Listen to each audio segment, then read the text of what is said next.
La mainmise du capital investissement sur les soins de santé aux États-Unis est choquante et immorale. Pas étonnant que l'industrie de la santé soit corrompue par Big Pharma. Ils contrôlent les médecins et les forcent à prescrire des médicaments dont même le patient n'a pas besoin.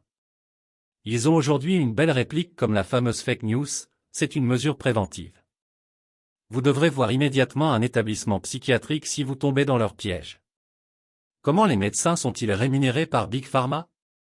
Dans le passé, ils donnaient de l'argent, mais aujourd'hui, ils sont un peu plus sophistiqués en proposant des options d'achat d'actions et de fausses conférences dans des stations où ils vont boire et manger leurs meilleurs prescripteurs.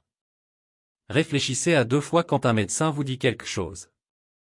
Vous devrez étudier et obtenir au moins 3 avis médicaux ou plus. Vérifiez les effets secondaires des médicaments prescrits.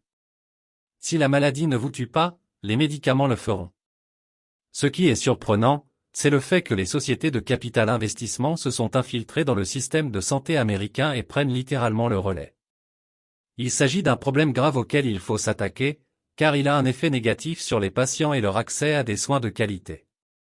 Pendant des années, les sociétés de capital investissement ont utilisé leur argent et leur influence pour acheter des prestataires de soins de santé et des cabinets médicaux, laissant aux patients moins d'options, des prix plus élevés et moins d'accès aux soins.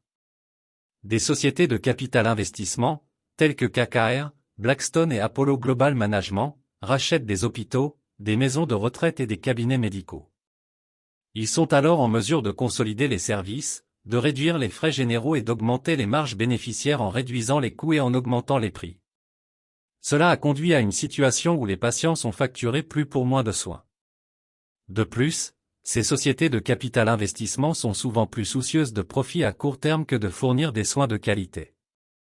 Cela signifie qu'ils sont plus susceptibles de prendre des décisions qui profitent à leurs résultats nets plutôt que de fournir les meilleurs soins aux patients.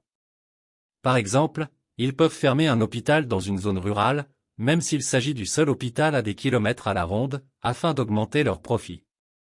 Cette situation est choquante et immorale, selon les experts de la santé. Les sociétés de capital investissement ne sont pas tenues de respecter les mêmes normes ou réglementations que les autres prestataires de soins de santé, et elles profitent des patients vulnérables qui ont désespérément besoin de soins. Cela est particulièrement préoccupant à une époque où le coût des soins de santé est déjà élevé et l'accès aux soins est limité. Afin de résoudre ce problème, les gouvernements étatiques et fédéraux doivent prendre des mesures. Ils devraient mettre en place des réglementations pour garantir que les sociétés de capital investissement soient tenues responsables de leurs actions et que les patients soient protégés contre les coûts excessifs et l'accès limité aux soins. En outre, les prestataires de soins de santé devraient envisager des moyens de résister à la prise de contrôle de leurs pratiques par des sociétés de capital investissement.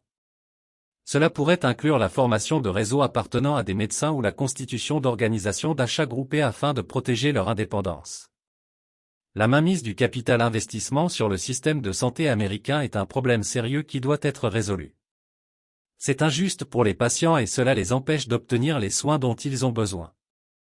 Il appartient au gouvernement des États et au gouvernement fédéral, ainsi qu'aux prestataires de soins de santé, de prendre des mesures pour protéger les patients et garantir qu'ils ont accès à des soins de qualité.